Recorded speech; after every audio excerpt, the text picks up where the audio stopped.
네, 민주당 혁신위가 출범한 지 보름이 좀 넘었지만 당내에서 혁신도 통합도 안 된다는 비판의 목소리가 나오고 있습니다. 민주당은 민영배 의원에 이어 2개월 만에 2020년 9월 재산신고 누락 의혹으로 제명됐던 김홍걸 의원까지 복당을 결정했습니다. 관련 영상 보고 오시죠. 기강이나 기울이 없는 조직을 민주적인 조직이라고 하지 않습니다. 오합지졸이나 콩가루지간이라고 그러죠. 김영주 부의장님 그게 사과하는데 며칠이나 걸릴 일이었는지 이해가 안 갑니다. 저는. 송영길 전 대표님 검찰하고 싸움은 법정에서 하십시오. 이상민 의원님 옆집에 불구경하시는 거 아니지 않습니까? 지난번에 의결을 할 예정이었는데 그 전에 고건에 관련돼서는 다 해소가 되었다. 복당의 사유를 충족한다. 이렇게 그거는 이미 그때 결론을 내렸었습니다. 김홍걸 국회의원 보조금 유용 의혹 관련 조사 결과 복당의 사유를 충족하는 것으로 결론 내렸습니다. 네, 2년 10개월 만에 돌아온 김홍걸 의원. 장현주 변호사님, 그동안 어떤 일이 있었던 거죠? 일단 두 가지 건이 있었는데요. 일단 재산 신고를 누락한 건도 있었습니다. 그 건에 대해서는 이미 벌금 80만 원이 확정이 된 상태고요. 그다음에 대북 소금 지원 사업에 보조금을 유용한 거 아니냐라는 의혹도 있었는데요. 이것은 이제 민화협이 수사 의뢰를 하면서 시작이 됐었는데 네. 당시 5억 상당의 보조금이 유용한 의혹을 받았었습니다. 네. 일단 여러 가지 의혹들이 있었지만 결국에 그 첫 번째로 말씀드렸던 그 재산 축소 신고에 관련해서는 이미 대법원에서 80만 원 선고가 받고 이제 일단락이 된 것이고, 그다음 보조금 유용 의혹에 대해서는 일단 지금까지 밝혀진 바가 있거나 김홍걸 의원과 어떤 연결점이 있다거나 이런 부분을 판단하지 못했기 때문에 당에서도 일단 복당의 요건은 충족하는 것으로 보고 복당 결정이 된 것으로 보입니다.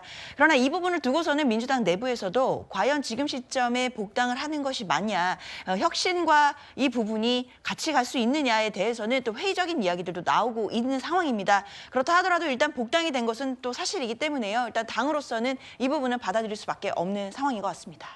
네, 그리고 지금 혁신위의 말을 보면요. 민주당 내부를 향해서 오합지졸이다, 콩가루 집안이다 이렇게 비판을 했는데 또 하나 지적이 나오는 것이 김영주 부의장 그리고 이상민 의원 같은 비명계만 좀 겨냥한 것 아니냐 이런 지적도 나오고 있거든요. 네.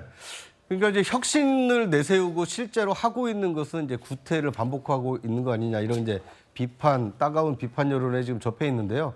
그러니까 김홍걸 의원을 지금 복당시킨 이유는 다분히 지금 귀국해서 그 전국을 돌고 있는 이낙연 전 대표를 의식한 행보 아니냐, 좋지 않느냐 이런 관측이 나오고 있습니다. 자칫해서 이낙연, 김홍걸 두 사람이 손을 잡고 호남 민심에 영향을 끼치는 거 아니냐. 이걸 막기 위해서 민주당이 부랴부랴 뜬금없이 김홍걸 의원을 복당시켰다. 이런 비판의 목소리가 나오고 있는 것이고요.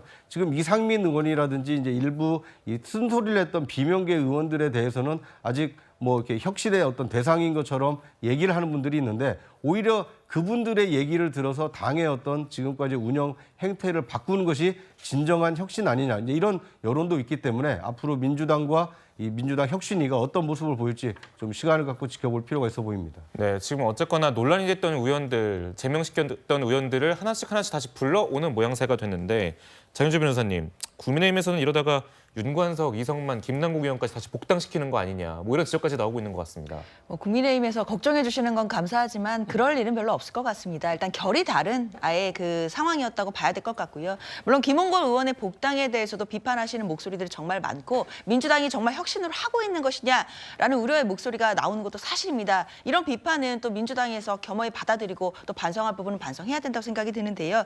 그러나 윤관석 의원이나 이성만 의원 그리고 김남국 의원 같은 경우에는 현재도 그 의혹이라든지 여러 수사 과정들이 진행 중인 상황입니다. 아직까지 어떤 결론도 나지 않았기 때문에 섣불리 복당을 한다 이런 일은 있기 어려울 것 같고요. 다만 이분들이 법적으로 이 사법적 리스크를 어떻게 떨치고 오느냐에 따라서 그 결과는 달라질 수 있겠지만 그것이 사실 한두 달 안에 될 수 있는 상황은 아니라고 봐야 될 것 같습니다. 그렇다고 한다면 윤관석 의원이나 이성만 의원, 김남국 의원에 대해서 지금 빠른 시점 안에 복당이 되거나 이럴 일은 없지 않을까라는 생각이 듭니다. 네, 그리고 지금 현재 총선도 있고 정치 일정이 있다 보면 어떤 지지 세력들을 계속 끌어모아야 되는 입장에서는 다 그냥 흡수시켜야 되는 거 아니냐. 그래서 국민의힘은 그렇게 주장을 하는 것 같아요. 변호사님 어떻게 보세요? 저는 이게 완전히 혁신위는 끝났다 봅니다. 혁신위 1호 안건이 불체포 특권 포기고 그다음에 2호 안건이 바로 이게 복당을 원칙 안 시켜주겠다. 이게 혁신 아닙니까? 근데 보란 듯이 아무리 혁신위를 무시해도 이호 안건이 나오자마자 김홍걸 의원을 복당시킨다? 제가 보기에 김홍걸 의원까지 복당시킬 정도 도덕성 기준이면 윤관석, 이성만, 김남국 의원들에게 복당 못 시킬 이유가 뭐 있어요? 제가 보기에 이러면 이게 혁신은 물 건너가는 거죠. 저는 이제 이런 복당이 의원 숫자만 늘어난다 해서 이게 당이 총선에 이깁니까? 오히려 이게 저는 민주당 지지율을 갉아먹는 이런 자해행위로 봅니다. 네, 총선을 겨냥한 것이다 이런 해석을 해주셨는데 한번 여쭤보겠습니다. 이 여론의 부담에도 불구하고 이 의원들을 줄줄이 복당시키는 이유는 뭡니까? 줄줄이 누구를 복당시켰죠? 김홍걸 의원이요? 양이원영 의원도 복당이 됐었고 이번에 또 김홍걸 의원도 민영배 복당이 의원이요? 됐는데 그 줄줄이라고 해야 될까요? 절차에 따라서 한 것뿐이죠. 그다음에 김홍걸 의원 같은 경우는 꽤 오랫동안 복당 신청을 해왔습니다. 근데 당에서 계속 제고를 해왔죠. 그래서 김홍걸 의원이 굉장히 서운해했어요. 그러니까 여러 가지 그 혐의 부분들이 소명이 됐음에도 불구하고 왜 당에서 민주당에서 그래도 나를 이렇게 안 받아주지라는 측면이었고요. 이게 복당 신청을 제가 알기로는 한 1년 반 넘게 신청을 했던 걸로 알고 있고 그 과정 속에서 마지막에 고심 끝에 민주당 지도부가 그래도 전 김대중 대통령의 자녀시기도 하고 우리 당의 이제 말하자면 통일 정책에 있어서의 한 어떤 역할이 있거든요. 그래서 그런 부분에서 고심 끝에 복당 신청을 허가한 것이다라고 보는 것이 이제 당내 입장이고요. 혁신위와 엮여서 뭐 비판의 목소리를 낼 수는 있습니다. 하지만 혁신은 혁신대로 가고요. 복당 부분들은 이거는 하나의 케이스로 가야죠. 지금 현재 뭐 이성만, 뭐 윤관석 의원들까지 복당시키는 거 아니냐? 그거는 또 정치의 공세일 뿐이죠. 설마 지금 수사 중인데 복당시키겠습니까? 그러지는 않습니다. 네, 알겠습니다.